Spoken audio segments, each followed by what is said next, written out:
Thank you for tuning into the SeaBros Fishing Podcast. On this episode, we sit down with a true innovator in the fishing tackle industry, Captain Fred Malcarne. Fred grew up in New England, has been a fisherman and a hunter for the majority of his life. He owns and operates a company that many of you are probably familiar with, Winthrop Tackle. Fred has a long career as a tool maker and is a talented craftsman.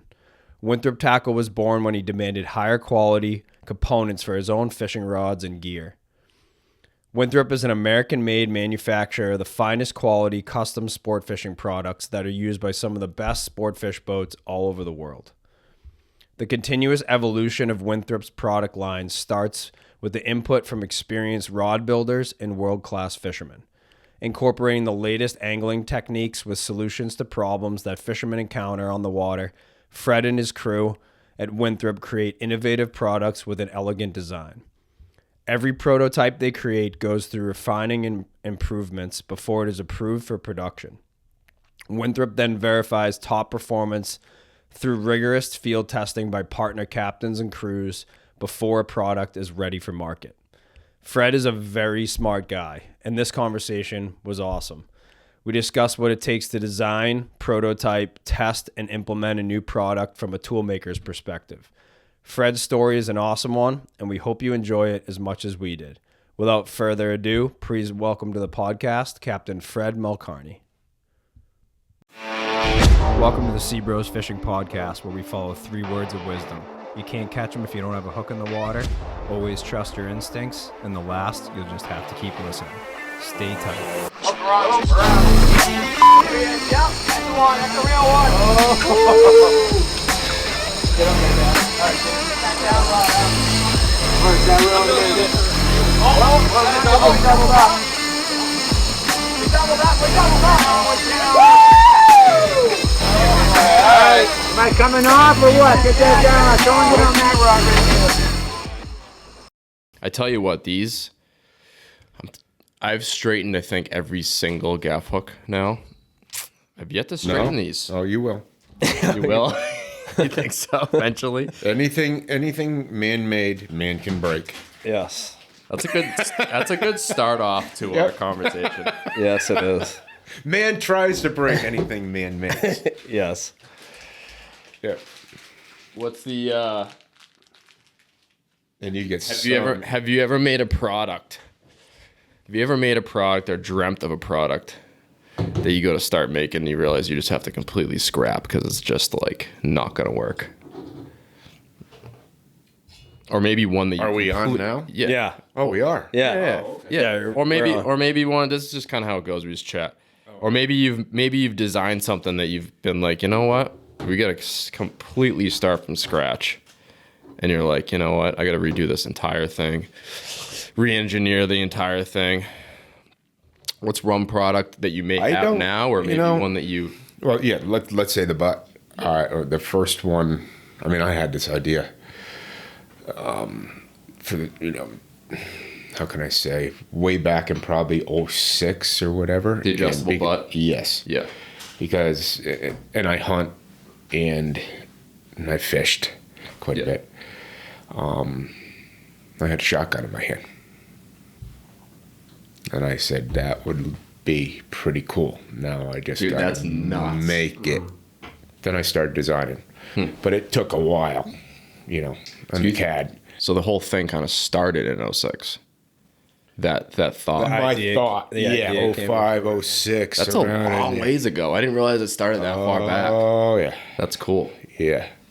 And I have, because I make all these products. And I was making the guides then, and I said, well, I got to come out with a butt. And I don't like touching or copying anybody on their stuff, and I just want to be different, right? And come out with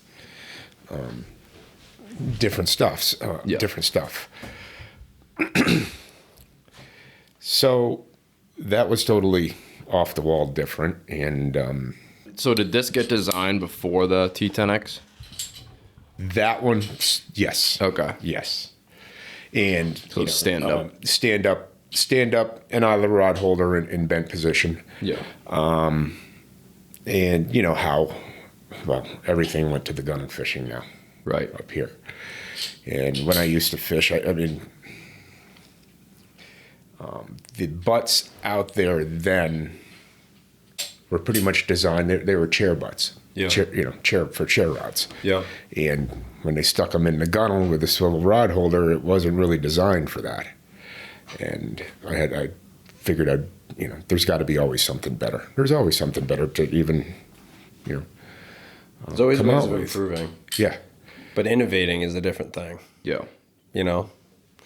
I think you make some of the sickest shit out there. Just Thanks. in general, and the entire tackle industry, from people that make, blue marlin lures to largemouth bass stuff. This shit is fucking so purpose-built and perfect. It is. It's a total different tool on the boat.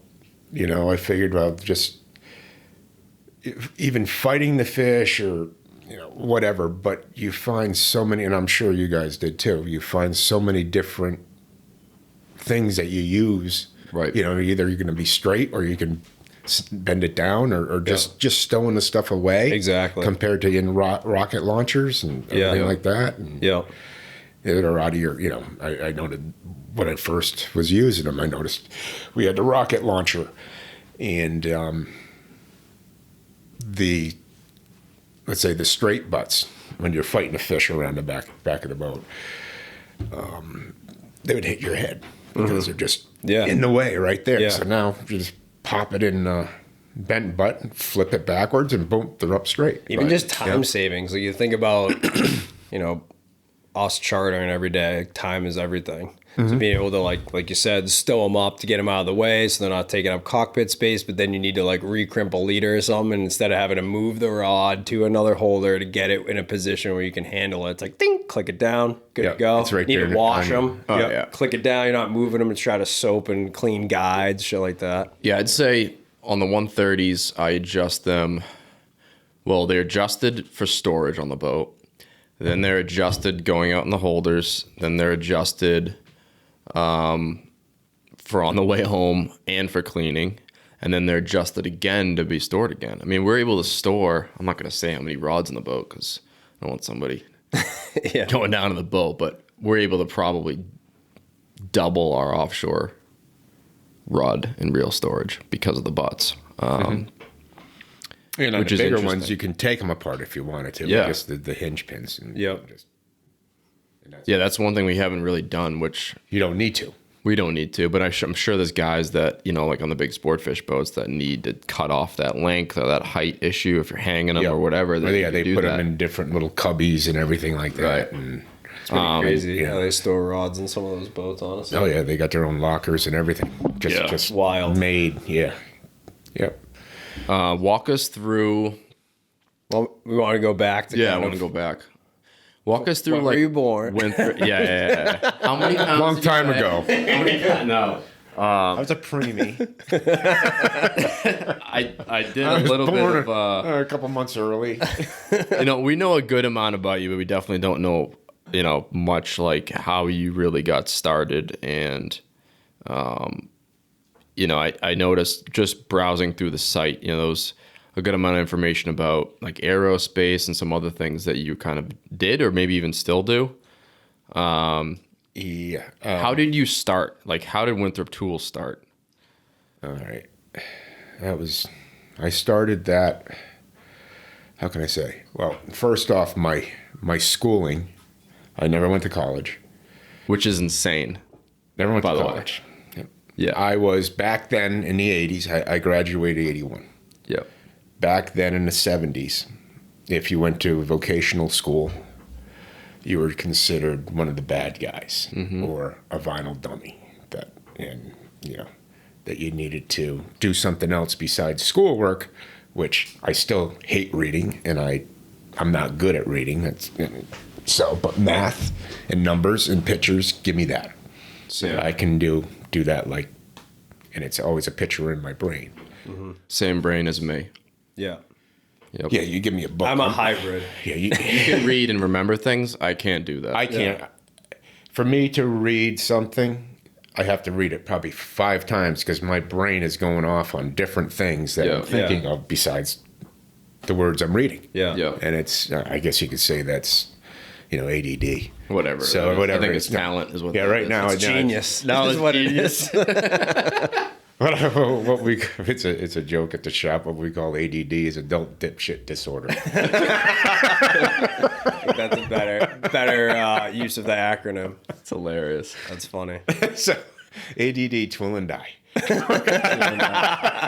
I have to say though, your company does not show that. There's a lot of companies that make way too many things, and I think they get too. I know we're tangenting, but they get too spread thin.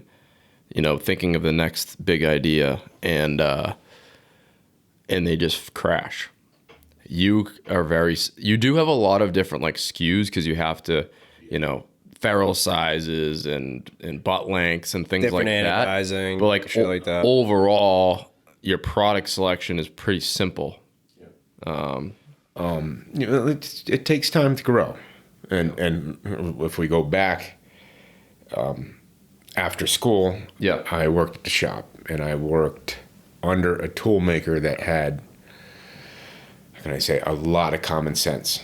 He taught me stuff that the school never did. You just went through the school and just learned the basics, but when you get, let's say, a journeyman to teach you stuff, that's just like, and it clicked naturally with me. Oh yeah, geez, I never thought I'd do it that way. And it's just boom, boom, boom. And it really taught me a lot.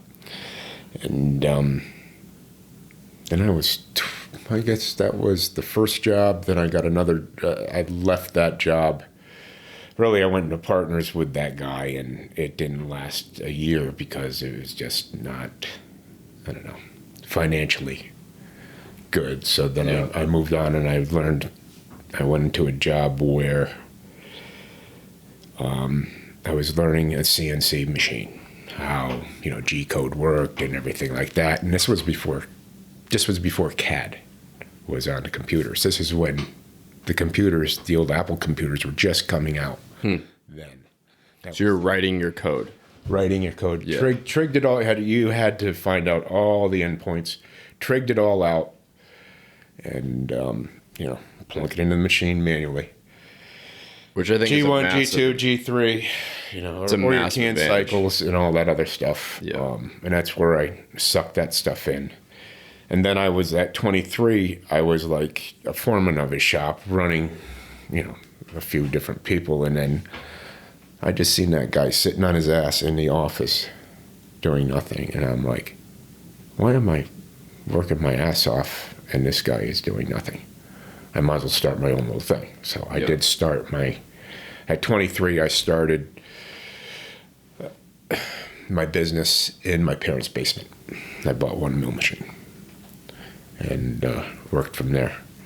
And I was pretty much a tool and die maker. I could design my own dies, fixtures, what have you, little tiny machine stuff and conveyors, stuff like that. So I did have all the design in my, to go with it. That's a tool maker. You would grab a job. Well, we need to hold this to drill this and tap this or do that. And then, your mind works. Okay, we can do it this way or whatever. You're almost doing like in reverse. You're thinking of the final product and like trying to figure out how do you hold it to do a process. Yes. Yeah. Yep. Yeah. How do you hold this to machine to do that? Yeah. Because that is nothing's bent on that. Everything is machined. Which is crazy. That is crazy. It's whittled out of I think every other guide manufacturer is bent. Almost every other one, right? Yes, sheet metal.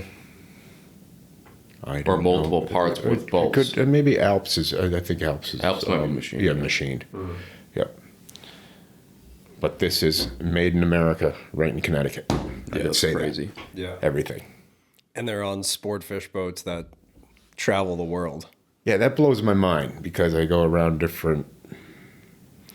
It's very, it's hard to believe how far that went. It was, it was a little niche. It's crazy.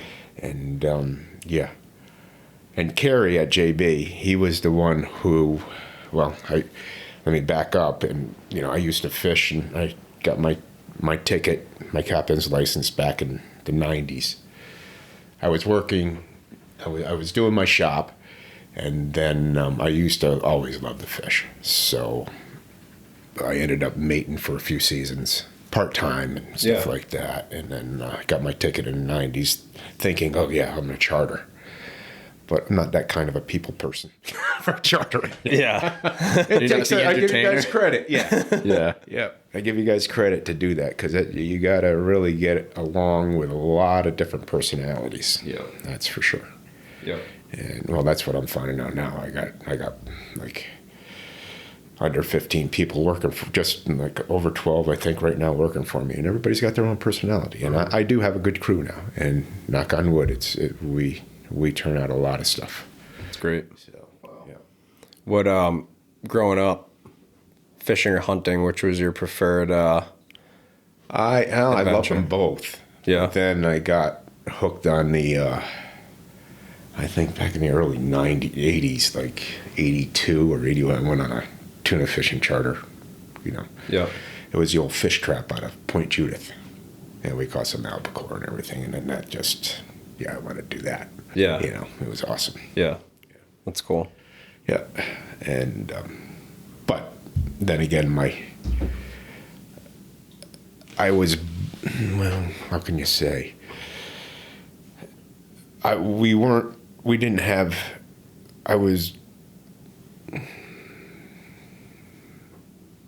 grown up very, not poor, but pretty poor. Yeah. And the things that I could do, I was very limited to. I mean, being a kid, you would get a bike out of the dump, fix it up, and that's your bike. And you drive, ride around. Yeah. So, and that's where you learn. And my father, he was a mechanic. No, today is technician. But Yes. Okay. Yeah. how things just change, It's weird. Yeah. And they were proud of being a mechanic. Yeah, you yeah. know, and then it's so and I learned a lot from that, That's putting cool. things together, just how things worked mechanically. Work ethic in general as well. Yes. I'm sure. Yep. When you first got a machine or a couple machines, what was did you have like a product that all of a sudden you, or maybe a company that came to you that you were able to, reinvest that money to really take you to the next level? Was there something that happened?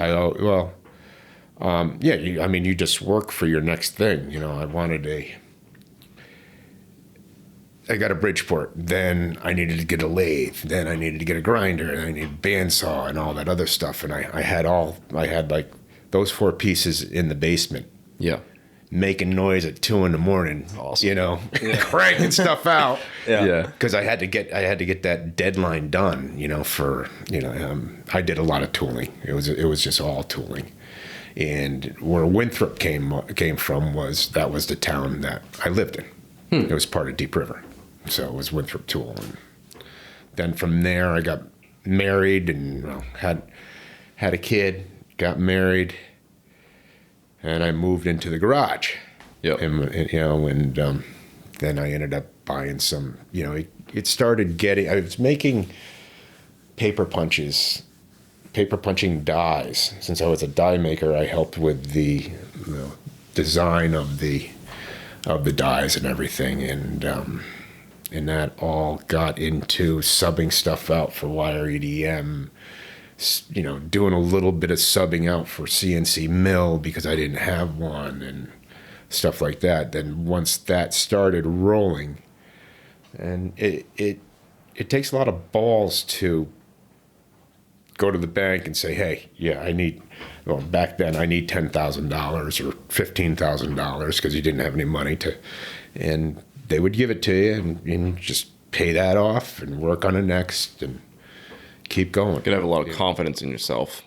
Yes. And then the biggest one was I was subbing out for the wire EDM. And whenever you sub out stuff, it's difficult because you don't have control on it. And they were late, and then it makes you look like a jerk and everything else, or they screw it up, and then you got to start over. And so I needed that control. So I was looking for a wire EDM, and that was back then. I think it was in the 90s then, like 95 or something like that. That was $100,000 machine for me.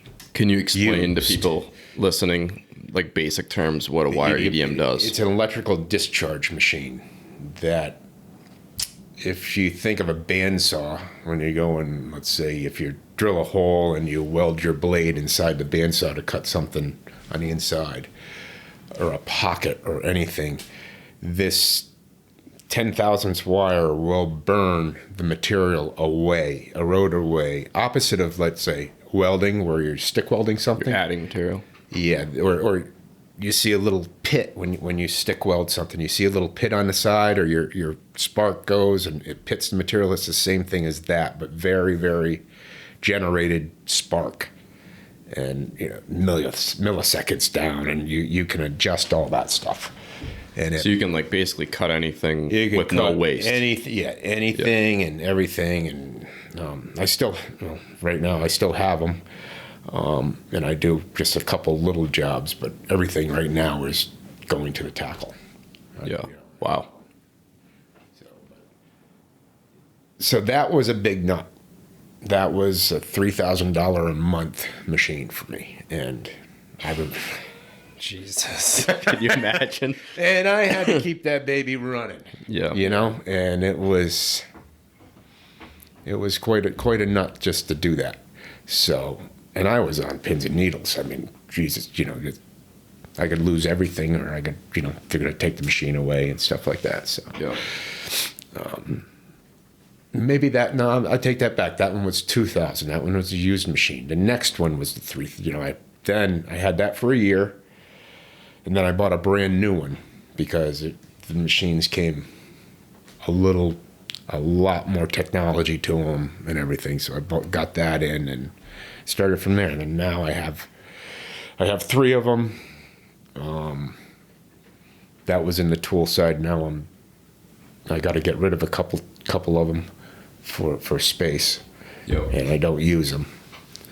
But I will keep one for support of the other stuff, making tools and everything, for just fixtures and stuff for the tackle stuff. Yeah. So when did you make that leap from, I guess, leap into the fishing industry? It was about 2003. Yeah. I was chasing a giant. I love to fish, and I always wanted my own boat, and because I was jumping on boats here and there, and my first boat I bought, and I still have it, back in '98 or '97, was Ron Menard's, the Cape Cod Marine, with the diesel in it.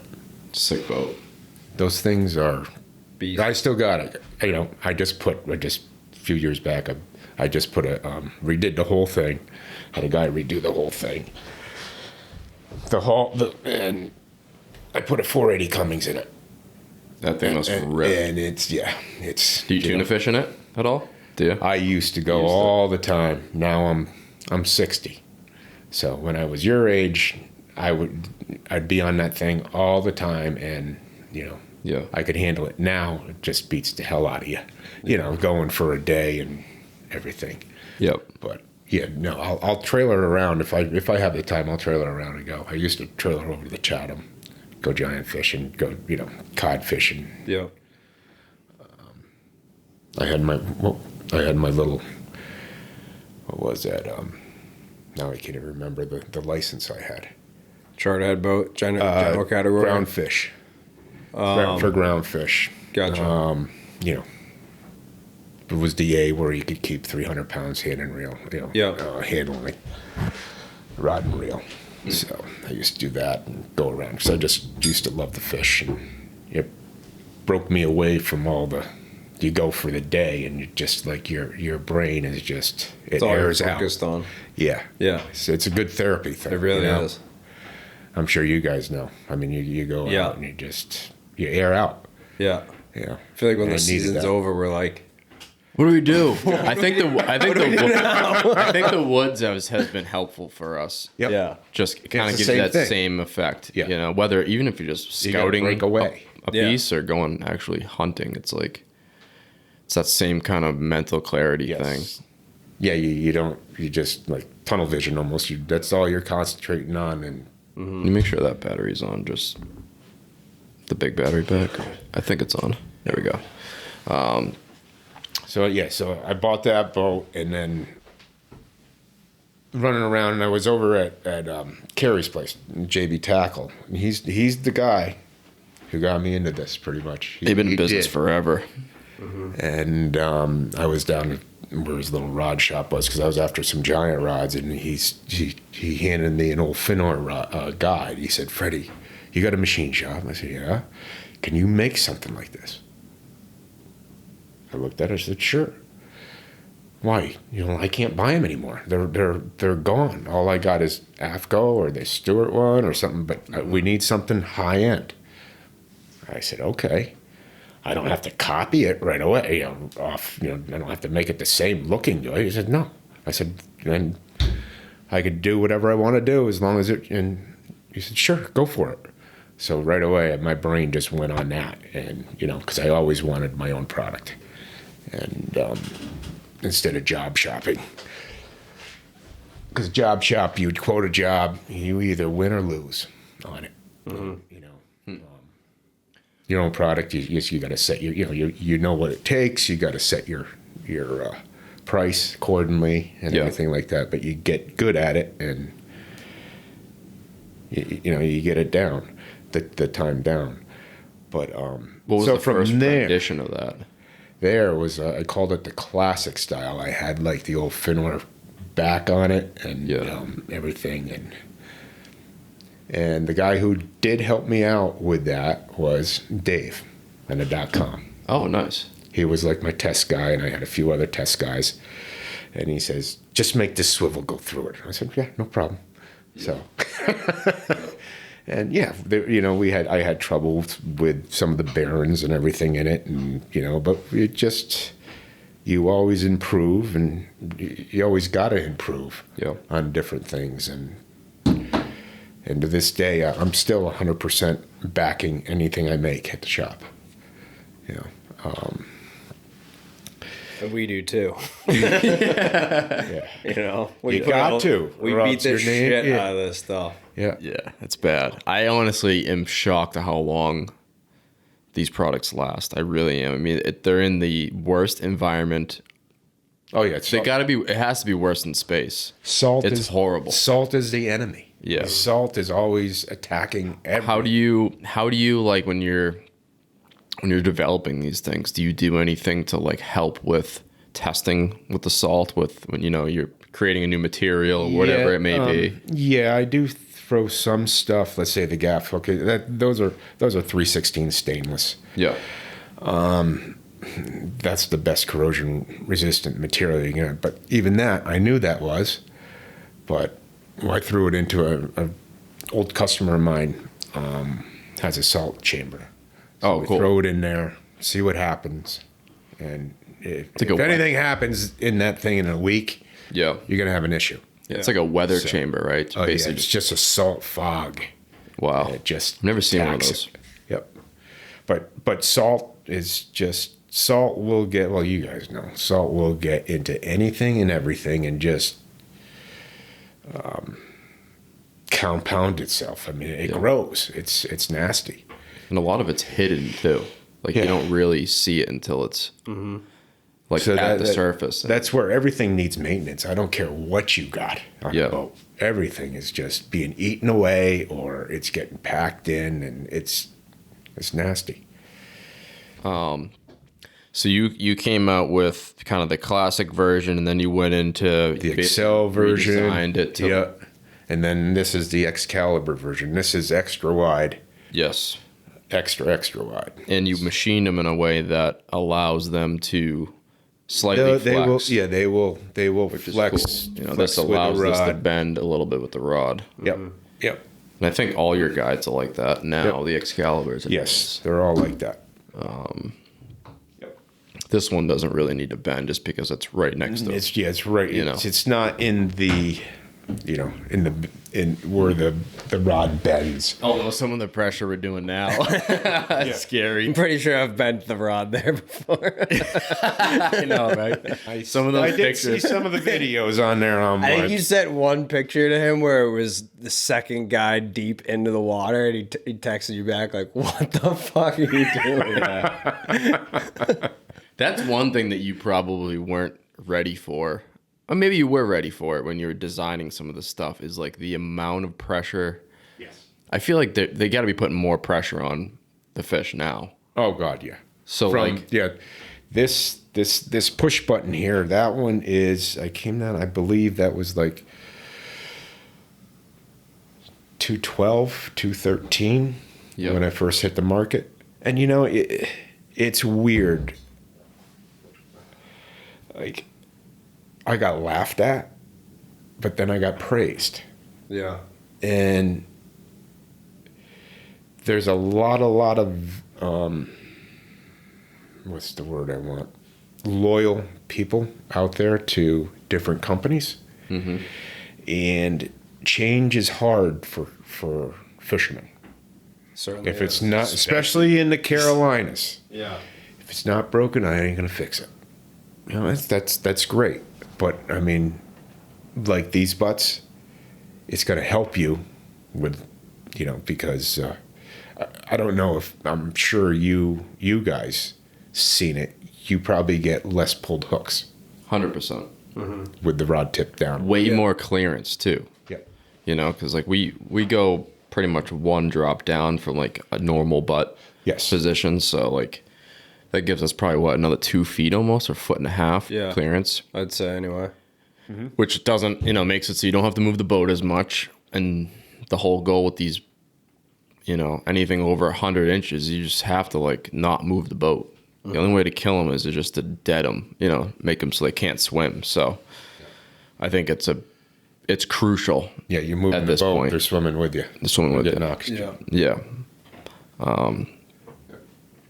So yeah, I mean, that's been huge. I think one of the things that I think it's overlooked, that I think some people probably don't even think of, that you've done with these, is that the way your collar locks the reel from being able to shift with that pin that's in there. So maybe it's You mean the ferrule? the way that collar On the ferrule has a little In notch or whatever. Yeah, the way that this. Oh, down here. Yeah. Yeah. This, For adjustment. Yep. how it locks in, which I think the pin's on the bottom. Yeah, the pin's on the bottom. On that one's a 6. So that would. Yeah. On this one. So like this thing right here. Let me make sure I get this. This little pin right here. So when this goes down, and then when your 130 is in this, or whatever reel's in this, there's actually no way for it to move. So like you already have a crazy strong way of holding the reel. I did that because on this one, you got so many different reels trying to fit into a groove. The reel foot trying to fit into the hood. So on this one, I got a small hood, and then for, let's say, an 80 reel, boom, I got a little bit Did I wider not even one. know that? I didn't know that till he just showed that to us. Is that new? No, this That's always been there? Yeah. We also just got We just got him last year. Yeah. So he's talking about the standard, Standard Terminator push button ones. So these Terminator push button ones, the I guess this is the ferrule, but it's not. It's like the butt No, ferrule. the ferrule goes in Ferrule's here. here. Yeah. Yep. What would you call this? That's the hood. The seat. hood. Yep. Okay. Yeah. So the reel seat or reel hoods. Yeah, the reel seat, the hoods itself. The bottom of it, or both of them. Let's actually. say a 30 and a 50 reel will fit fine in a small one. Then Right. you don't want to go to an So 80. you got like this here, and all different manufacturers you of flip reels. it over. and then you can like flip this over. And and that's get a smaller class, smaller yeah. setup, Yeah. which That's makes sick. total And sense. all different reels have a different foot on them. I don't care what reel. Yeah. None of the reel manufacturers make a standard foot on their reel. Yeah. So, and I But that's thought just of that. from fishing. I mean, that's just from somebody that actually fishes, that's making this stuff. I mean, Yes. some of these other companies that make butts and guides and things, like they don't notice those little things. Yeah. You Or know? they do, but it's just that was common. I just tried to make something a little bit better, Yeah. or easier for the guy. And then Sorry for all the other clicking. We're the just other moving thing butts is around. you can actually use this and put a spinning reel on this side. If you Oh, have the big wow. Stellas and shit, Interesting. And then you could even have a bent butt with spinning reel. Spinning reel? Dude, has anybody done that? Only a few, but it hasn't really caught on yet, and I don't know why. But That's smart. Yeah, that'd be cool for jigging. It'd be kind of might be a little heavy to cast, but that's interesting. Even just trolling a single bait, Right? a light bait, or being able got to you being able to troll it Yeah, and that's pick cool. it up out of the spread and cast it at a, Right. schooling fish, crashing fish in front of you. That's smart. I do have to say, with the spinning rods, some of those blanks I like are created so that they start the bend down all the way to the butt. Like some of these, like true, like Yes. big fish blanks. the blanks have. I think they'd snap at some point, probably close to your ferrule. because they trying to do that. Might want to make it go the Yeah. bend All all the the way way down. to the reel seat. Yeah. Like even like some. Well, I guess just like regular stand-up rods on the front grip, the foregrip, they make that long. yeah. Yeah. Yeah. Yeah, you probably could. I'm sure there's a way to. One other thing I like about these is the butt length is slightly longer than like a normal. Well, there's two options too. Two That all- options. it comes in short and But long. for the long version, being able to fight stand up, being able to fight out of the gunnel, but then also in the chair, whether you have a flip gimbal or not, that extra length with those shorter rods, like especially for the canyon guys that have a chair and they're also fighting stand up, Yeah. it's very versatile. Well, for us especially, like we have the Penn 50 VIS reels on them.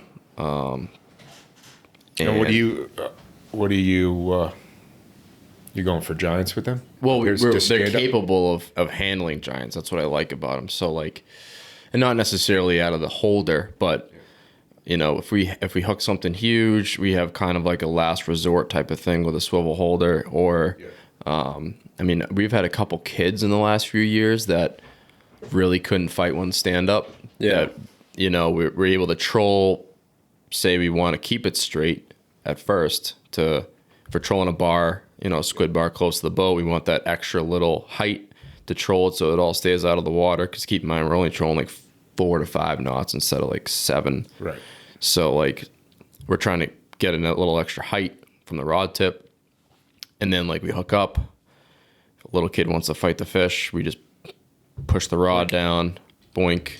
Yeah. It's now at a whatever angle it is. And they Fight out of the can holder. fight out of the holder, Yeah. which is cool. And a lot of people take turns doing it that way. I mean, the way that this butt in particular is made, what kind of went through your head with like this bottom section? Because it's very unique. Again, I just wanted to be different. Yeah. Well, it takes weight out of it for sure. Yeah, I needed to get weight out of it instead of being a tube. I was just thinking, how can I make it be different? And then again, it was different, but then I got a few guys frowning on it, like, what the hell is that? But you know what? That sets me apart from anybody else. Yeah. It's also nice to be able to like put your hand in there and to Yeah, move a hang rod, on or whatever. hang Yeah. on to. Mm-hmm.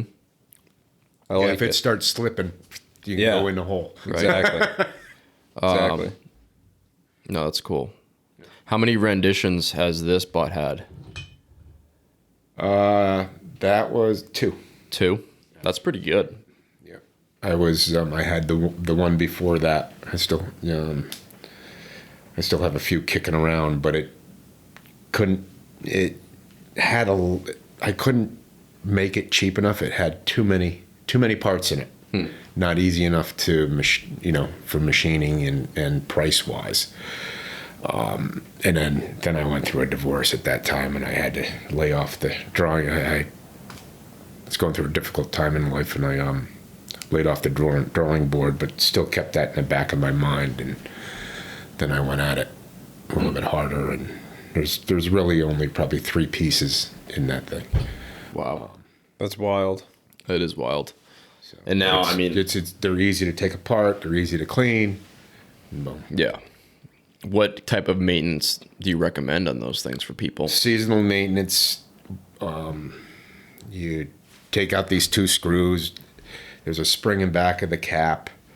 The whole this pin here is all one piece. It's like it looks like a cross, and it goes into keyways. I got a full maintenance sheet that if anybody needs it, they can email me at the shop, or email my sales guy Dave at the shop, and we'll send out the Maintenance sheet. maintenance sheet and everything like that. Any specific grease that you recommend for any of these? Is it I did use grease, but then I'm trying to stay away from the grease, I think, a little bit, because I think the salt is like a glue to grease, almost. It almost collects it. So a nice spray oil, and if they spray into the button and work it once in a while, it's good to go. Yeah. You know, it's just a little love juice every now and Yes. then goes a long way Yeah. on anything. Yeah. You know, spread the love a little bit. Now walk us through this one here. Oh boy. This one, That one's the this is beast. complex. Yep. I mean, I'll be honest. When I first saw them come on, I was a little apprehensive, Yep. Everybody is, yeah. and now I'm like, that's People are totally- still apprehensive. Yeah. You know, I bet I had at least 20 people reach out to me alone. I'm sure guys reached out to you. Do you guys like these new Winthrop butts? You know, what's the advantage of them? Are they really worth, you know, because at the end of the day, they are expensive, but what in tuna fishing isn't expensive? Right. You know, like what advantages do they have? And I feel like you can just kind of keep going with the advantages. And it opens you up can't people's always minds. say everything. Yeah. Besides, they're great. Oh, but there's this. You can't keep all that in your head and just, Yeah. you know, Yeah. it's just, yeah. So how did this whole? I mean, you had these to start. Yep. How did this whole thing evolve? That evolved because I remember guys were taking let's back up again to where the conventional bent butt was not designed for the gunner. You know, and that but it worked, but it wasn't really, you know, you had some folding, some breaking. Designed for the chair. Yes. Yeah. It was just always out of the chair. And that was great right there. And it was also off, you know, long, you know, kind of from the bend. It's got an extra length there. And I wanted, being fisherman, I mean, I wanted something that my reel is right there. I can, you know, I don't have to reach out Yeah. and pull and then even reach more for the line. So I thought of that. But I needed to make it beefy for you. I knew it was going to be abused. Yeah. And I just, you know, and I needed it to be beefy, and I needed it, and I was thinking of adjustability there, and that's how I came out with it. To be strong enough was with the gusset Yeah. instead of locking the hinge. What kind of back and forth did you have to do with this thing to figure out Back and forth. as Not far as too the final much. product? Not too much. Which is insane to think about. I mean, I feel like a product like that. But you're also coming from. He's a fisherman, No, I know. you know, so I feel like it takes a lot of the. You're always brainstorming anyways, and you yeah. know what you want, Yeah. you know. But I mean, when I first made this one, I said, now I need to make a definite real heavy duty for, you know, sword fishing and even with the LP. I was thinking wrapping my head around the LP, and then deep dropping was coming out. Yeah. You know, and those guys, you know, and I was I went down Florida one time, and we're all sitting there looking up at the tip top like this. And at the end of the day, your neck's sore, you know? So, Yep. and I mean, there's so many advantages to it. I mean, the one thing that's very apparent when you pull a number 6 butt out, and then you pull out a T10X butt is the weight. But the weight, gunnel fishing, you want it. Yeah, keeping an LP in the holder and a white marlin gets wrapped in your dredge, you want as much weight and mass at the reel as possible, so that shit isn't jiggling all around. Some guys saying, "Oh, this thing's heavy." I said, "Okay, what's an extra pound when you're going to put 10 pounds of reel on it?" Exactly. Exactly. Just think of Jurassic Park when he picks up the binoculars and he's like, "These things are heavy. Oh, they must be expensive. We should put them down." That's Fred stuff in a nutshell. In a nutshell. Sure. But no, it's solid. It's solid. There's just so many advantages to it. I mean, to go back. This solid piece is not going to bend. Yeah. You know? Funny solid piece conversation before you go is we had some older rod holders in the boat. I think this was the first year we got these butts from you. And I remember the conversation we had, and one of our rod holders broke. Not one of Chris's, somebody else's rod holders, I'm not going to mention. The weld broke. At the end game, the fish was actually pinwheeling, and we landed the fish on this rod with this butt with just the hole. And I actually kept it in the holder. And all the pressure was on one spot of the butt. Yeah. There is no chance that would have lasted with any other butt. No, none of two. And I would have had to get either a new butt or it would have broke. You know, this thing got a gouge in it because it went against bare corner metal on the rod holder. And I remember I texted you a picture. I'm like, "I think this thing's solid." I'm like, "Is this going to be okay?" "You're good." Yeah. And I was just like, "All right, that's our down rod, but that's caught, I don't even know how many fish now, a couple hundred giants probably by now. No issues." No. But just we're going back to where we kind of tangented and started the conversation between being able to store rods, all that, but like dredge fishing, and depending on where you have your LPs in your boat, being able to angle and tweak and not have to worry about, oh shit, I need to put a 15 degree there. I need to weld this onto the tower leg to get my LP to fish right. Yeah. There's just, even just being able to like retrofit rig, you can get a lot of the work done just by having an adjustable butt, you know? And there's still guys that still fight out of the 15-degree holders. Mm-hmm. Right. But, you know, I mean, being a designer, you know that when you swing in a 15-degree holder, your rod tip goes up. Yeah. Goes up on the side. But, you know, with this, you can get, why they went with the 15-degree holder was just to lay that tip top down a little bit. Right. Then move the boat around. Exactly. You know? Some guys, I will say though, we have endless conversations about how you fight fish, where you fight fish, you know, all these guys we've had on the podcast. The 15-degree holder, you're losing a little bit of leverage, obviously, not having it in a zero with like another 10 degrees added on the T10X butt, but on the pinwheels, if they're in a good pattern, just holds them. It holds them in that same circle. Yeah. You know, and it's not, some boats it's needed more than other boats. I think a lot of the bigger boats, it kind of makes sense. You know, you end up getting your stern, you know, facing the sea, you know, your boat's down sea, and you have them in that 15 degree. It's just going to constantly keep them in whatever circle pinwheel they are. On a center console or something like that, it's not necessarily the same. I think the most common reason for 15-degree holder is a pilot house boat with outboards. Yeah. Yep. Because you're kind of getting like, you're uptight against the house, and it kind of gives you that, like, it's hard to explain, but allows you to keep pressure on them in a better way towards the bow and hold even slightly more clearance towards the stern and keep better pressure without having to like hold the rod. Yes. You know? Yeah.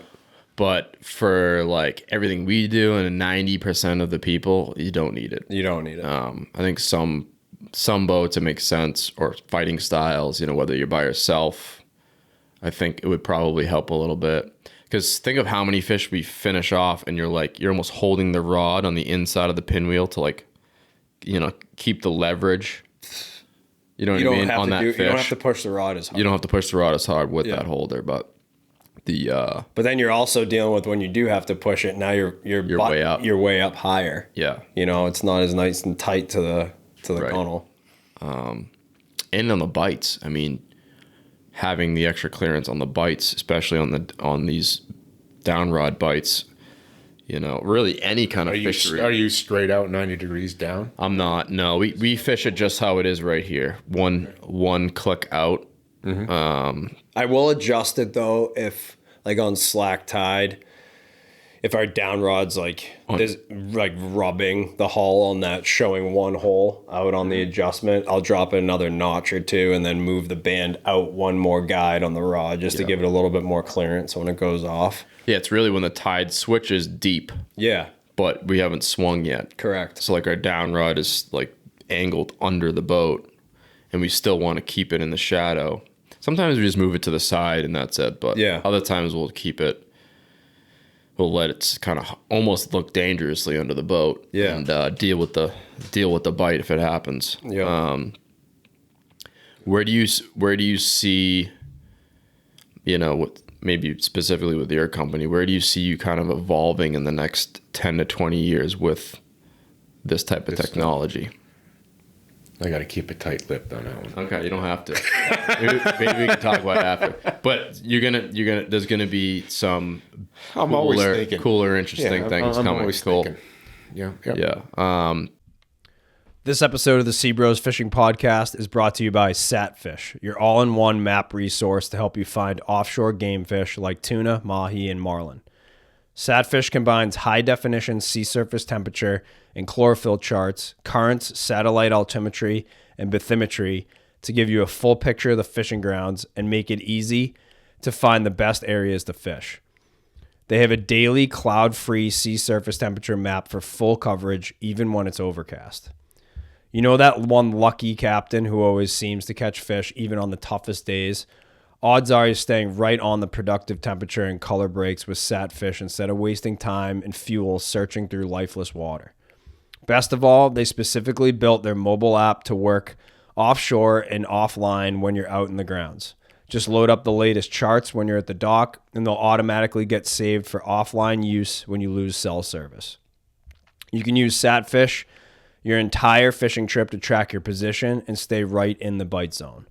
We've had a couple of seasons to play around with it now, and it's got excellent northeast coverage for you canyon fishermen out there.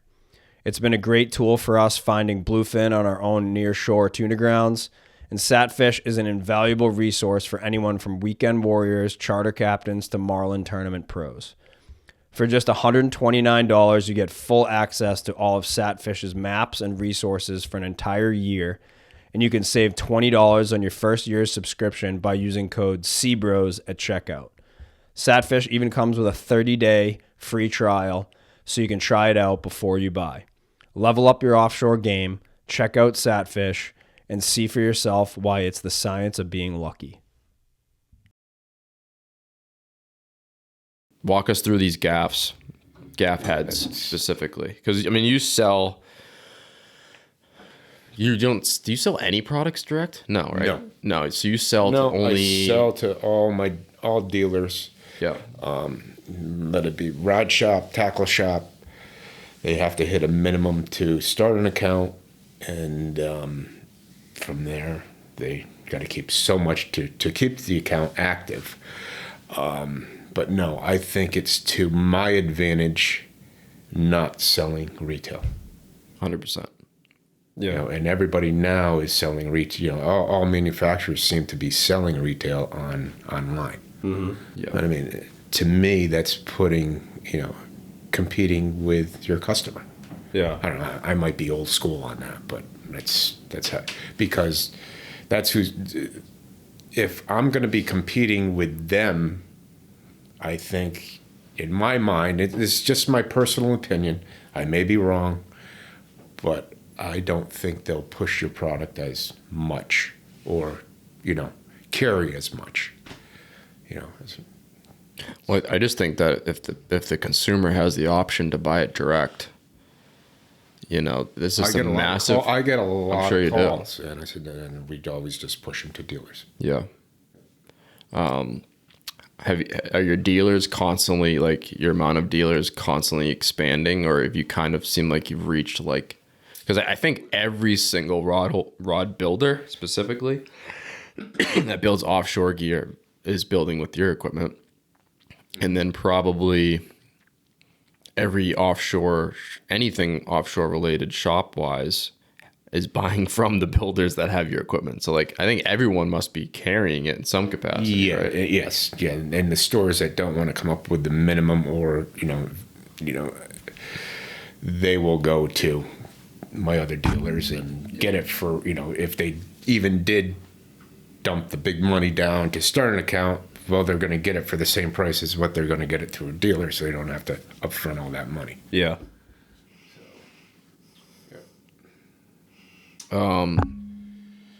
Gaff heads. Yes. I'm kind of just going like one product at a time because I'm always interested to hear, like, people's thoughts of how a design goes through their brain. Because I think some of our listeners, especially, like, either maybe they make their own stuff, or they're always wondering how the stuff's built. Whenever I come up sort of with a product, I want it to, how can I say, be different. Yeah. Well, always different. I don't want to be like anybody else. I want to be off of my own little thing. But with that hook, you remember the Top Shot gaffs? Yes, but they were like angled out. Angled out, and you had to hit the fish sideways pretty much for that to go into. Right. So I stayed away from that sort of design, but then I didn't really want a U-shape, so I thought I came up with that. And then, I said, I was looking at my your roller guides. Yeah, my shape of my roller guide, and I, it's well, maybe I could do something like that. Yeah. That's cool. It's almost exact profile. Yeah. So one thing I was always taught is on the topic of the gaff hooks. One thing I was always taught / heard through the grapevine on judging any hook and whether it's worth a shit is whether when you put pressure on it, if it will settle in the throat, be it like a tuna hook or a gaff hook. Yes. And what's sick about these things, you put pressure on them, they almost wedge themselves in. Like, this is the size we use for our tail gaffs. Yep. We don't like to use a big, big hook. larger hook. We don't want to wrap the keel. Yeah. But when you bury these things, and we've had a few ripped out of our hands, a lot of times they do not Yeah, I've come lost out. 2 Of the fish. Yeah, they don't come out. Yeah. Because of that action wedging right into the throat of the hook. It's such a pinpoint. Yeah, to get them out. Actually, to get them out, a few times I went down and I grabbed it. Yeah. Boom, and Yeah. pull. Yeah. So, Yeah. and I even had some customers call me up, well, that hook doesn't come out. I said, ain't that a good thing? Yeah. He said, yeah, because I got my gaff back after it stuck in the fish. Exactly. Fish sounded down, it came back with the freaking... Or it kicks and starts twisting on you or something like that. But yeah, no. That's cool. Yeah. So, and then you also, as far as the manufacturing part of building with them, metal's slippery. Yes. So, as far as epoxying them or attaching them to bamboo, to fiberglass, to wood, whatever, you thought of a way to make that strong. Yeah, bind in there with all the... It's like, I don't know, what you got, basically doing like a soft version of threads almost. Yeah. Which is cool. Yeah. No, I like it. They're probably designed too that if you're twisting it or whatever, it'll all displace around there if you don't have enough material on there or whatever. Yeah, that like crosshatch there is, I thought of that just for, you can't twist. Yeah. Yep. Yeah. Binds it in. Yep. Yeah. Yeah, I feel like just having, like, these grooves are good for pulling out. Yeah, right. But, this makes total sense for twisting. And how else would you do that? I mean... Yeah.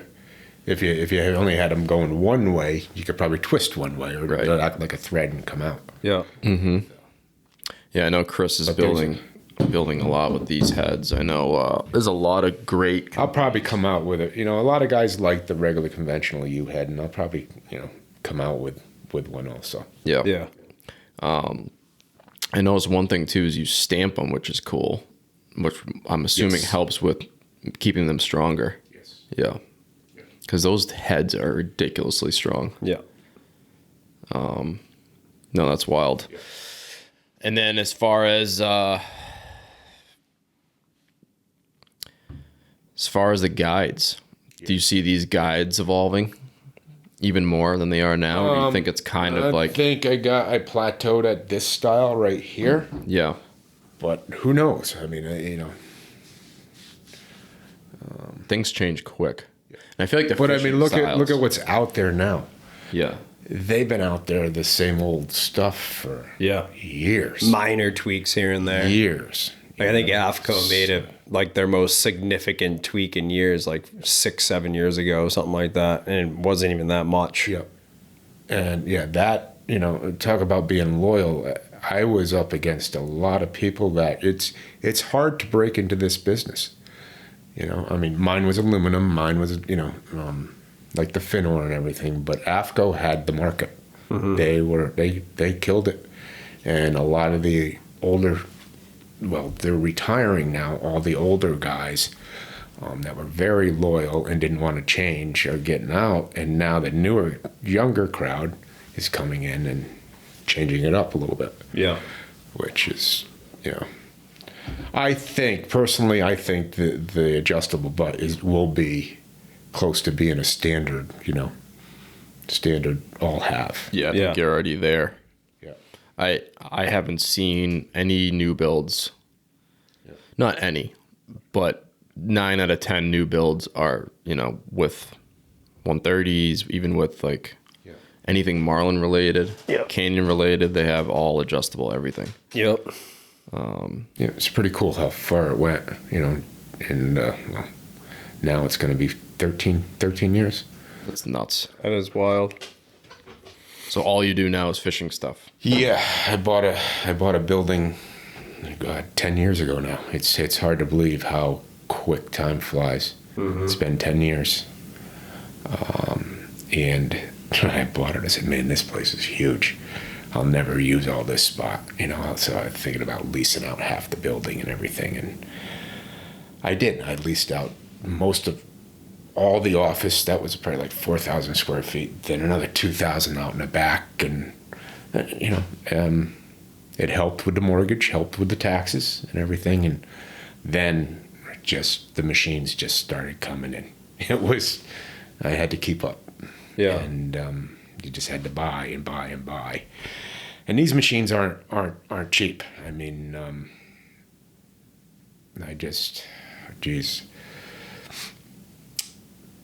I think I don't know if it's a good idea to say how much I paid in, but I mean, a machine right now is probably $600,000.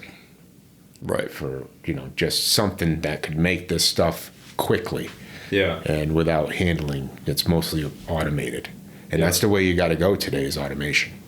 Because help is very hard to find. Yeah. I feel like especially in the U.S. Yeah, and yes, exactly. And there's always overseas that's going to kill you with price, always. But this is, I think made in America or made in USA, there's something to be said about that. Mm-hmm. And that's why I got into it too, because back in the 2000s, I lost probably $250,000 in sales on tooling end because my customers went overseas when Clinton passed that law. I forget what law it was, but it was able to buy out of China. And some China agreement or something it was, and my sales just went right down, like $250,000 because companies went overseas to get their dies and tooling made. Yeah. For half the price. So I just wanted to make a couple, just offset a couple $100,000, not just, but a couple $100,000 in sales. So that's why I wanted to venture on this avenue. Yeah. And see where it would go. Yep. I think it's great. I mean, I know U.S. fishermen would like to be supported. Why not support the U.S.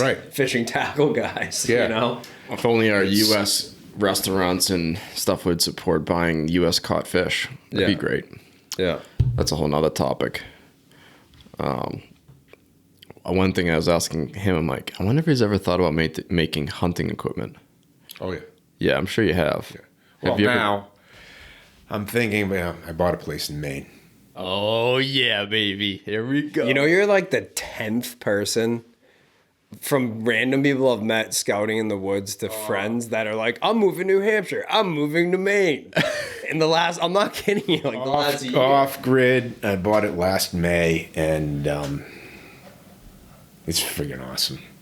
They call it a pond, but it's a 700-acre pond that I'm right on. And I'm like on a dead end, and it's awesome. It's great. And I'm learning how to lake trout fish. That's cool. That, so I was always in freaking salt water and everything. And, when I was a kid, roll around trying to troll after trout and everything. And I hated ponds. Yeah. Now, that sucked me in. Really? Yeah. It's the first time I had a little, I got a little Lowrance Fish finder. fish finder on there and everything. The shit I was marking, it was driving me absolutely insane. I couldn't get a bite. So now that just dialed me in. Yeah, to figure that out. Now you're obsessed. That's awesome. I've heard from quite a few people had- the whole lake trout thing. I had bait. This pond drops off to 120 right out in front of me, like 120 feet.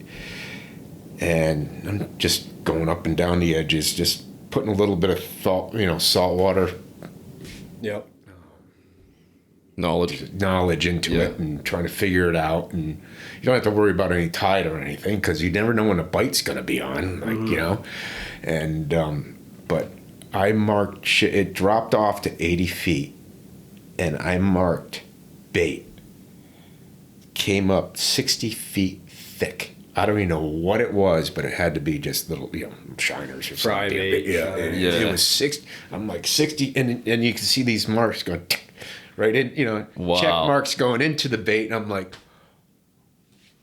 I ain't getting a bite. You're getting the wrong stuff. Yeah. So That's cool. And then down riggers, and it's like, oh my God, I got them on my phone. I don't even know where my phone is, but it was amazing. The check marks like that going through where my balls were going. I'm like, what?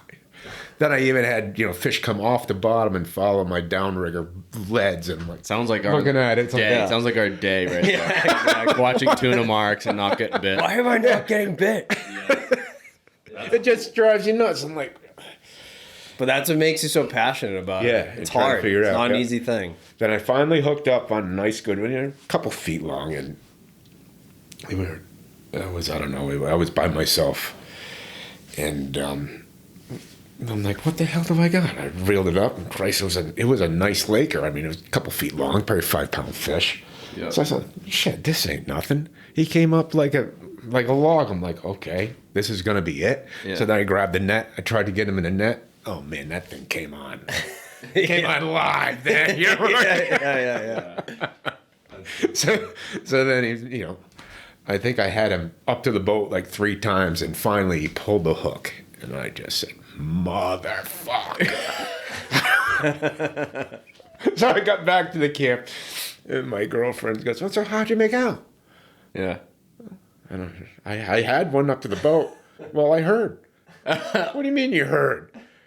I Echoed heard you across town. swearing all the way down here. I said, I was up at the other end. It was like, So holy funny. shit. That's hilarious. Because there's nothing, it's just bone silent. And all you hear is some guy from freaking Connecticut swearing at a freaking son of a bitch. Yeah. Maine. It's that crazy guy. That's on the cool, lake. though. Yeah. We have It's some fun. family up southern Maine. Even there, I just love going up there. It's a good escape. Yeah, it is. This is like an what do they call them? Townships. It's really Okay. not a town, so it's in the woods. That's sweet. What kind of hunting did you mostly do growing up? I I did a lot of rabbit hunting when I was a kid Did ya? with beagles. Yep. And then deer hunting, a lot of deer hunting. Yeah. Mostly gun stuff or? Yeah, gun stuff. Yep. Bird hunting. Yeah. Cool. I used to belong to a club down in Connecticut, and when I had kids and they were younger and going up, but then I flew out to the Dakotas, went bird hunting out there. I didn't want nothing to do with bird hunting out in Connecticut again. Yeah. That was amazing. Yeah. Amazing. The wild birds and just totally different, So Cool. I kind of lost interest. Around here. Our stocked birds. Yeah. Yeah. It's one thing we haven't gone into. I've bird hunted a couple times, but never really got into it. Grouse hunting up Maine, that's fun. That's wing shooting. Those things are quick. I'd like to track whitetails up in Maine. Yep. Get Snow. some good weather in the snow and try to kill one in the snow. Yeah. Friend That's of an mine, art in itself, doing that. A friend of ours, he's been on Jeff Weber. He's been on the podcast. His dad has a couple spots, places, friends up there, and they do that. Yeah. A couple hunts a year if they get good snow. It's pretty wild, like ending up 10, 15 miles Into on the a track, and then they're like, then we ended up killing him right where we cut his track the first thing in the morning. God, Like, that it's would be so frustrating. It's fucking crazy. My luck, I'd be 10 miles deep and have to drag that sucker out. Yeah, exactly. That's funny. Ben does that too. Ben does some hunting up in Maine. Yeah. We've just been suburban Massachusetts. We hunt people's backyards. Yeah. Yeah. Whitetail Same hunting now. so Yeah, far. there's so many houses in Connecticut now compared to when I was a kid Yeah. that, it's...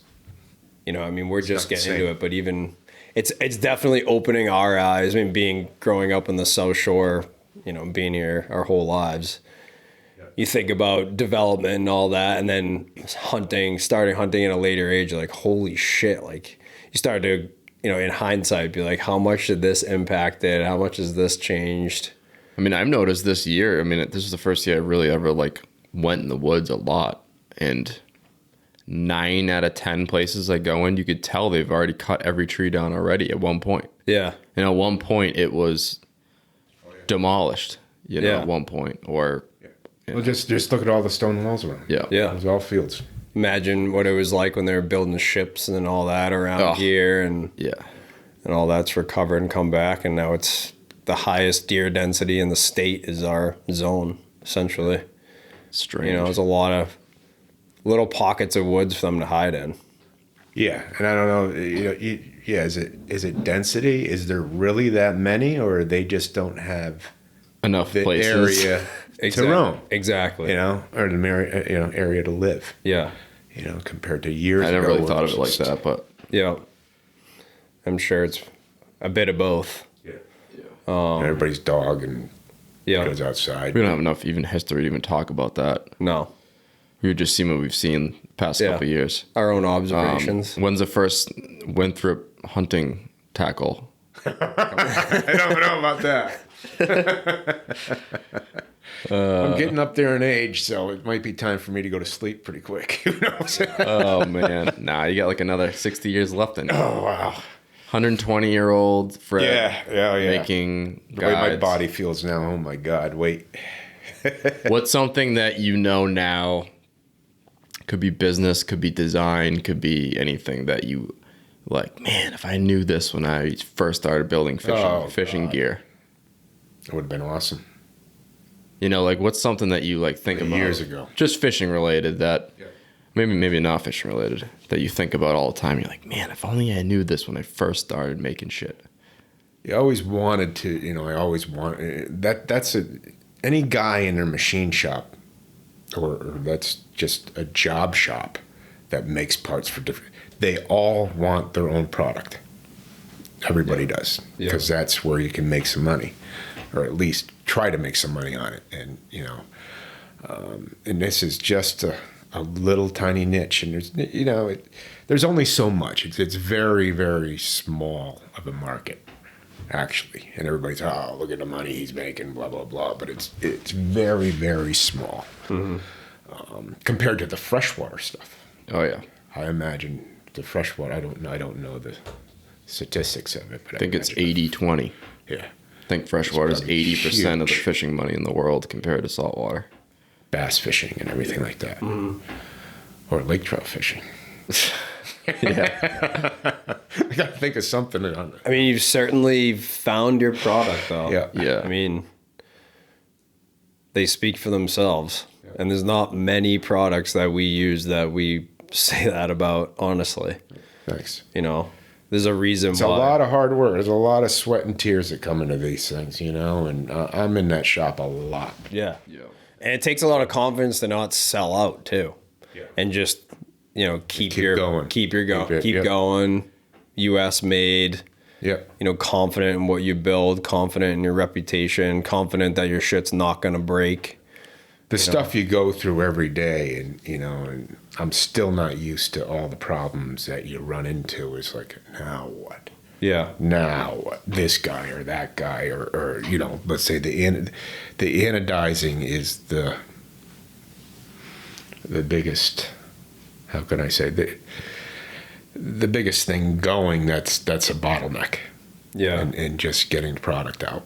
Just not enough companies that do it, or not enough the prep work I involved? went through a lot of them, and I have 3 good ones right now. But Forrest Gump, you never know what you're going to get out of that box of chocolates. Yeah. You never know what's coming in, and a lot of it has to go back, and a lot of it's scrap. Yeah. It's I just remember this one that we sent out, a pile of guides. I don't even know. It was just probably over $5,000 worth of product that went to them, and it was just junk when it came back. Really? It looked like it just got electrocuted. Pits in all the guides. I couldn't use them. Yeah. And it's like all that time, material, and it just. How It's much tough. How much waste? Like if you're building X amount of guides, what's X throwaway? It's not that. That's hard to say, but it's under. It's probably, I would say, around 5%. Yeah. It's under 10%. It must hit you, though, when you're not ready for it. Oh no, yeah. It's only gonna hit you. And this was a good order for a big company, And I was. Oh, wow. Yeah. And of course, they had to come in all screwed up. Yeah. And I couldn't. There's no way I'm gonna let anything looking like that out of my shop. Yeah. Just no way. So we just had to work through it. But it's always something. Yeah. Yeah. Always something. How many shades of black have you seen? Quite a few.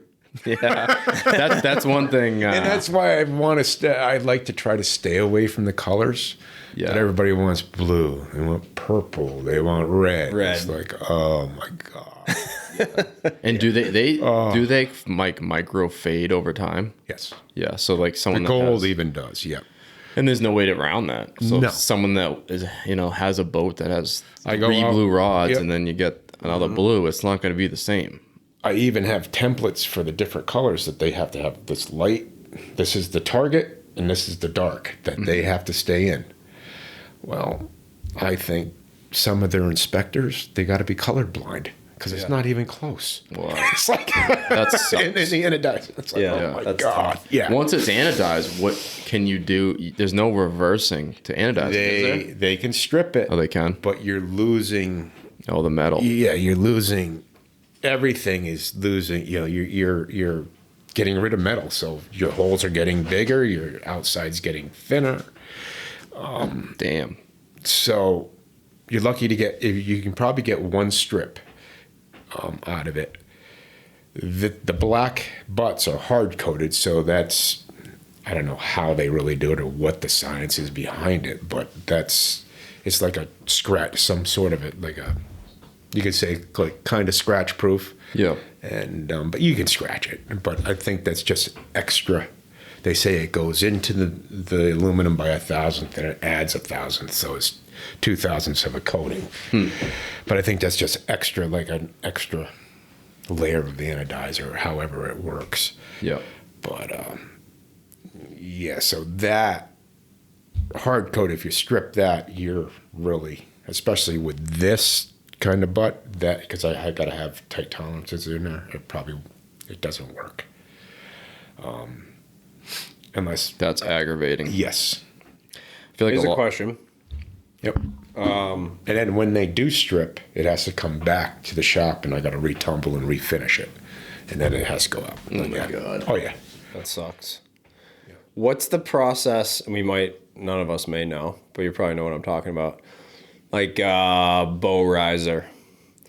They take it and they dip it in the tank, and then it takes on the pattern of whatever that film is Oh, at the that's top. Hydro dipping. Hydro dipping? Oh, on water. Yeah. I know you just The said paints and you everything. hate doing different colors on the guides and all that, but could you hydro dip? Yeah. Some guides did. I mean, some guys did it themselves. Oh, cool. Yep. I won't touch it. Yeah. I can't. Yeah. But in theory, you could hydro dip this Oh yeah, stuff. yeah. But I think hydro dip is just I believe, a paint on top of water. Yeah. And when you dip it, it comes out, and that's your design. But that paint will scratch off. Yeah. You know, so after all, it's just like different colors. Let's say blue. I do this batch of blue, the next batch of blue ain't gonna come out. Yeah. You know, it ain't gonna be pretty much the same. There's gonna be a little bit of a fade difference. You know. I could see Fred now, 71 years old, hydro dipping. Remember that conversation we had? Now everyone wants camo. Oh, dude, that camo butts. yeah, hydro. I was thinking. That's exactly what I was thinking. I'll do that, Mossy Oak, Bottomland, Winthrop butts. I see it. Shit like that. I mean, like, it's going to get destroyed in that environment. Dipped in the main pond. Yeah. You hang a leader one time from the guide and it's fucking done. You know? I love it. That's cool. A couple of tips that we have, I'm thinking about them, is, to your point in the beginning of this conversation, it's the worst environment in the world. You build, some of the strongest components, but inevitably there's preventative maintenance that needs to be done, and shit can break, shit can do whatever.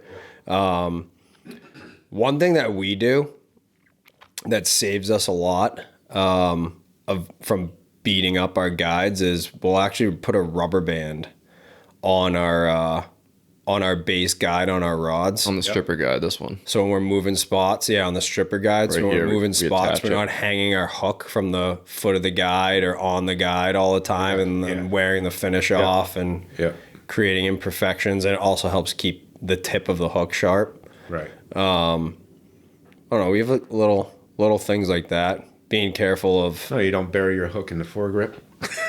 Yeah. Exactly. I mean...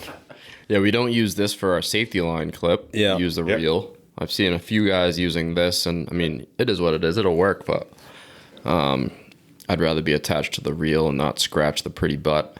Yeah, talk about the rod holder breaking. I just seen a video on Instagram of Sammy Law's boat that with an LP he broke one too. Broke rod holder, yeah. Yeah. I mean, everything So- everything can break at some point. I'm sure eventually someone's going to break one of these T10X. I had him strip the gimbals off. Oh, yeah. Yeah, dredge rod Twisting. booms, dredge booms. Yep. Yeah, not putting a lanyard on them and expecting that to hold up on drag. It's a shit ton of pressure. That's one thing that I still don't fully understand. Some of these guys using straight, like regular fixed position rod holders with bent butts, with the rods angled like way out. Like I could see maybe a 15-degree kind of angled, more normal, but like some of these guys are fishing like 30-degree holders with bent butts and expecting nothing bad to happen. Yeah. Yeah. Like the leverage on the tip, even at like 10 pounds of drag, is, I don't know the math. It's got to be like 10x at the butt. Yeah. And then Yeah, it's like taking a torque wrench, grabbing it. right. Yeah. Let's Right. pull it back. And What's gonna happen? Yeah. It's gonna go at the weakest point. Right. Yeah. And your weakest point is whatever. Down by the butt. Yeah. That's one thing that like Or it could even snap the rod. If Right. there's a little, Yeah. whatever. break the guides. Yep. That's one thing I don't recommend, people specifically trolling with an angled holder with fixed angled holder with a bent butt, putting a lot of pressure on them. You know, pretty much everything we do trolling wise with angled holder is a swivel holder, so that the pressure swings and it's applied like correctly on the on the butts, on the rod too. But what else do we want to chat about? Yeah. Well, there's a lot of different common senses out there. Yeah. Yes. Yeah. That's Yeah. the truth. I know. I'm excited for when just everything's electric. Yeah. You know, battery, electric, everything has an option for electric. Push a button. I don't know. I don't mind the blood, sweat, and tear aspect of it too much. I hate fighting them. It is fun for like 10 minutes, but then I'm like, I like fighting them at the end. yeah, that's fun. Mm-hmm. Or putting the drag up or doing whatever in the beginning. Yeah. The No, middle, you guys just like trying to break shit. yeah. Pretty much. I have Everybody trying to break our customers' spirits. And they're like, you know, 6'2", 230, you know, in shape dude gets on the boat and he can't wind on a fish for more than like 90 seconds, and then we hop on and it's like, you know, how the fuck are you doing that? biggest dudes fall the quickest. 100,000%. I remember. Girls fight longer than most. The girls are the jacked best. dudes. Doesn't matter if it's striped bass or giant bluefins, they're the best. I remember yellowfin fishing, and this guy, he's all jacked up, comes on the boat, and all that. Oh yeah, I was like, what? Yeah. Dropped to his knees within probably 2 minutes. Couldn't do it. Yeah. Just couldn't do it. Just couldn't pull. You know, fighting an 80-pound yellowfin, and just like, it's weird. It's just different. It's technique. Yeah. And understanding the fish. Picturing how that line is touching his body, is in the hinge of his mouth. Yeah. You know, just being able to I shouldn't say visualize 2 minutes. It was probably like more like 10. But Yeah. you know, it's just Yeah. it's weird how you think this guy. Oh shit, he'll reel all day. Yeah. Yeah, Don. Or they will, but then they're absolute garbage the whole rest of the day. You know, there's no recovery. Right. Oh, it's funny. I love when they get so tired. I ain't giving up. I love when the 130s and they're fighting out of the gun, they get so tired that they do like it's almost like they're taking a dump. Yeah. Like they're leaning way down and Irish squatting. boxer. Irish boxer. This They thing look like the Irish boxer. like they're squatting. reeling up and they're 300 pounds and jacked and they look like they're just taking a massive dump. Yeah, when they're hunched down trying to push the handle up, that is over. That is my favorite thing to see. What's some of your most memorable fishing battles? I mean, what's some of the stuff that you've experienced that has helped you make these products? That one swordfish I got at the 350. I got the biggest swordfish that I got was 359. That's a toad. That's a It was in the Block Canyon fishtails. But just listening to that fish jumping at night, 3 jumps he took and you couldn't see him. It was at 3 a.m. It sucked. But it's, how can I say? Then again, it's the rod, the butts, and it's just I didn't have any of this. And even with the rod up like that, and the fish was straight down, it's the wrong angle for the rod. Yeah. Yeah. That's a big What sword. about tuna wise? Any horrible epic battles tuna fishing? I know there's one that I heard a little bit of at the show that you may not even want to talk about. Yeah, with the broken finger and this and that. That was just that one. Just You broke a finger fighting a fish? no, it was the whole trip. Look at the pain. Look at the pain coming through his face right now.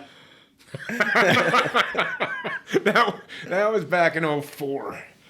And that pretty much did it for me. How long of a battle was that? 3 hours. 3 hours? I think I had him hung around a petrol fin. Yeah. You just couldn't move. It was up and down, and I had your Mike Dex. My crew was shot, and I was the only one reeling, and I'm trying to run the boat, and the other guys are kind of shot, and we put pressure on him, and I called Mike over asking to jump on the boat and help me out, and yeah, he helped me out. Sounds like there might be a little drama here. Or it had to be done. Oh, yeah, thanks, Mike. That was I'm painful. assuming you ended up popping them off. Yes. Yeah. Ugh. Yeah. Yeah, it was a nice fish. He was probably he had to be. I mean, I've seen him a couple times, and he was 7 or 8. You know, Yeah. he was that was what 60 miles off of Chatham on my little boat, and that's what you had to do. You know, that was back, Christ. Yeah. Well, now 20 years ago. Yeah. So, but you have to trailer all the way over to Chatham or Harwich, dump the boat in. It was so much prep and everything. Right now, I don't have it in me to do that. Yeah, it's a lot of work. It is, go out there, you get heartbroken. Oh, man, that was tough. Do you remember? Sorry, go ahead. And I stayed the night out there, but I jumped on Herbie Sheed's boat, Fish Bucket. I don't know if you ever heard of him, but I jumped on his boat to have a little bit of somewhat of a dry sleep, and with my crew, and the wind started blowing up. Herbie said, "You got to get off the boat." That's all right. Jesus, this is 3 a.m. So trying to get off the boat and untie. I mean, my little boat was boink boink. Yeah. With the waves, and I'm trying to untie off of it, and that's how I broke my finger, was trying to get the line off the cleat. And the boat took a good snap and just snapped my finger. I'm like, oh man, so we didn't, after that I'm like, all right, this might turn into a shit show now. I just lost a fish, broke my finger. And it was getting pretty shitty. It was 4 to 6 feet coming up hard, and they were tight. So I said, screw it, let's just get out of here. We're going home. So on the way home, blew my turbo. This is Black smoke. I couldn't make any time. I'm like, oh my God. When it rains, it pours. Oh yeah, got in. At least I got into the ramp and everything. Got the boat on. Going home. Get a flat tire on the trailer. There's no way. Out on the freeway, almost getting hit. I had a cop pull up behind me, turn on his lights, and I'm changing a freaking tire on the highway. Oh my God! That kind of what am I doing to myself? Yeah. I will say, at least. And then 2 weeks later, I'm right back there again. Yeah. That's bluefin in a nutshell. That's what it'll do to you. What were you gonna say? I was just saying, at least you were smart enough to head home in the rough sea state and not try to fish and then blow the turbo. And So. Common sense. Yeah, the next right there. Let me see if I missed anything. The next time I was out there, we're way past the BB, and sure enough, the bite came through. This guy, that guy. Okay. Yeah. It's empty. Yeah. Crickets. Yeah. That's funny. Yeah, all around me. Boom, boom, boom. It's like 3 guys hook up, and I'm sitting there, Yeah. stroking it. Happens sometimes. Was there a catch, be it yours or someone that was testing your products that just made you, just reassured you all right, my shit's legit? Did someone say, caught the fish of my life, had an epic battle, use this, use that, or is there anything that stands out, or is it just kind of you're bombarded There's with a those lot of them that really, call up, but I just don't have really one. Yeah. It's just like you guys. I just get I'm pretty satisfied with everything that when I know you guys work it. Everybody works them hard, and all my pro staff work it hard, and they're trying to break the shit. So that's where I get my satisfaction. That's good. Yeah. That's great to hear. Well, we certainly love it. Yeah.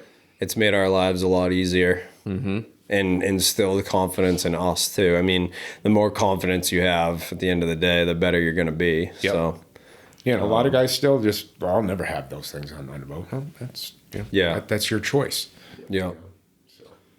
Well, they will eventually when they aren't offering the other ones because no one wants them. I mean, there's always going to be a bottom line product I'm not even gonna say that it's like a bad product. It's just it's like having There's always different sale it's points. apples to oranges for pretty much everything offshore fishing wise. I mean, there's a time and a place that you need a normal Straight butt. Yep. You know, a normal butt, a lighter weight butt. Maybe you're pitching to sailfish with extremely light tackle, and you can't. You know, I got them too.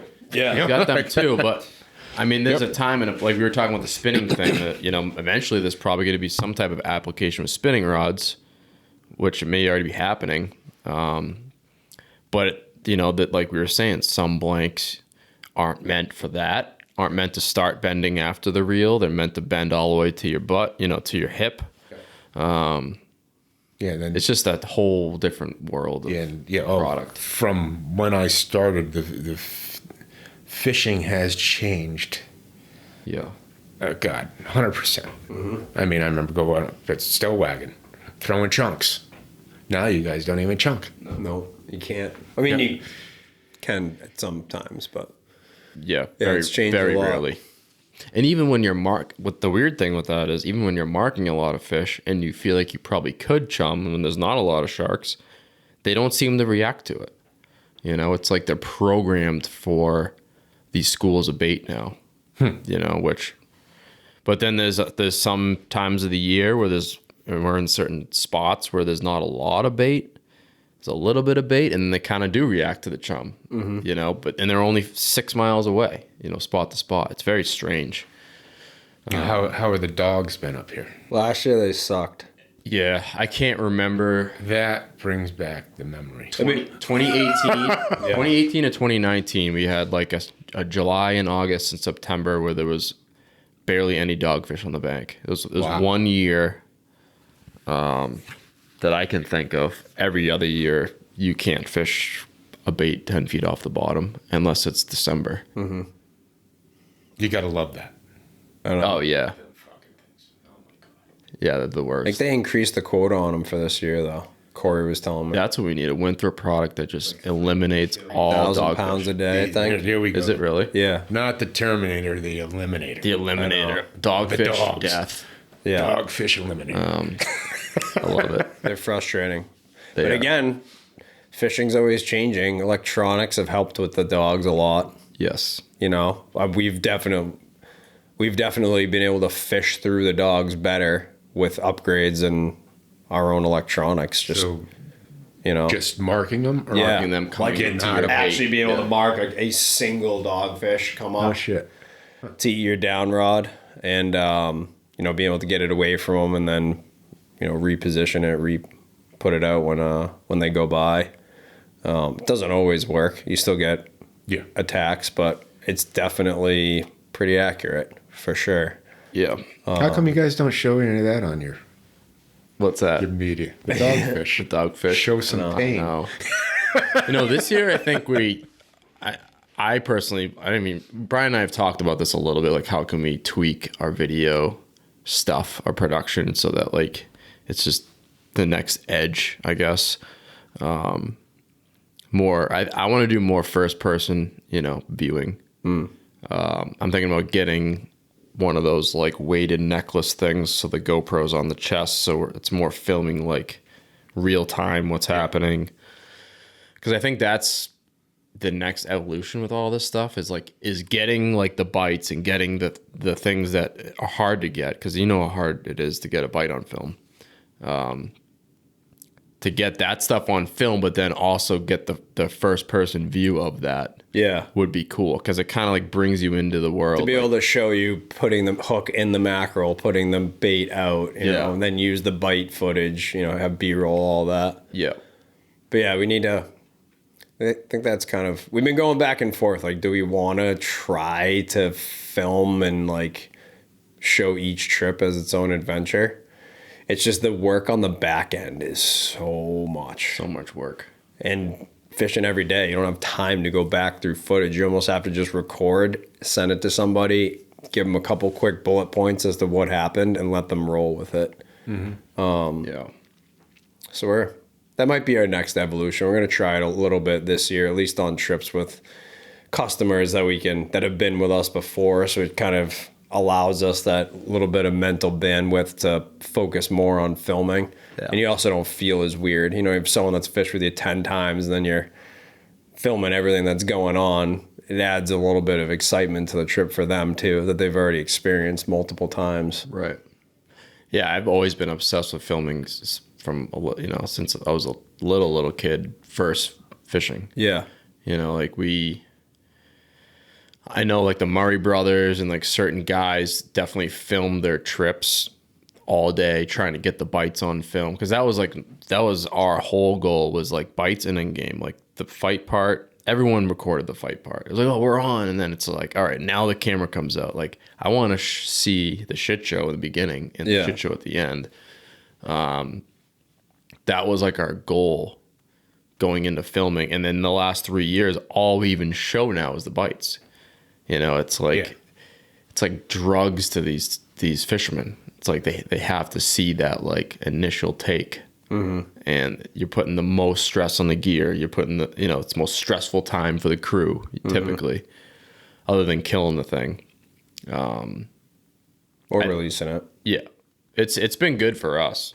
You know, I think it's kind of put our charter company, at least like in the fisherman's eyes, like on the next level with like the film stuff, with social media.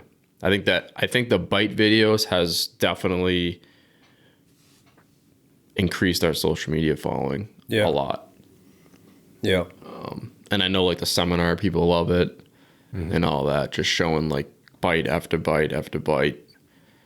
And a lot of them look the same, but to a tuna person or whatever, it's addicting. You have to watch it. It's like watching a car crash. Like you have to see it happen. Yeah. Or you want to see the stick. Right. Yeah. So yeah, I think the first person view of that would be cool to do. There's a few guys that have done a little bit of it, but not the bites. Now everybody's listening to this is going to be doing it next year. We got all the seminars. We got the question I was asked the most this year was, what do you use for a camera and a battery? To film. More than any fishing tactic questions, anything. It was, what do you use for a camera and a battery? That much people surprised. It's a $50 battery on Amazon. That with a GoPro. And how long will that battery last you?